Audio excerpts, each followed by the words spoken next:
আজকে গুয়াহাটিতে সেই জম ঠান্ডা দিয়েছে। সকাল 9টা বাজছিল আর দেখতে মনে হচ্ছে সবে ভোর হয়েছে। তাকিয়ে দেখি পাহাড় তো দেখাই যাচ্ছে না, পুরো কুয়াশাতে ভরে আছে।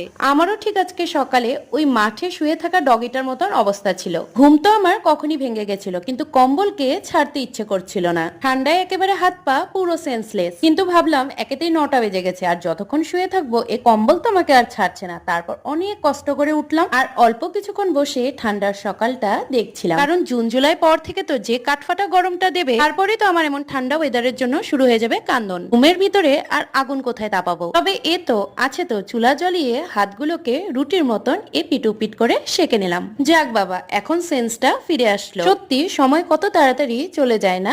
এ তো মনে হলো 2024 সাল পড়লো, আর আজ হচ্ছে 2025-এর 2 জানুয়ারি। আজকে মিহিরের জন্য সকালে রান্না করেছিলাম পাপড় আলু তরকারি, আর তার সাথে রুটি দিয়েছি। আর এ তো বাবু চললো কর্মযুদ্ধে।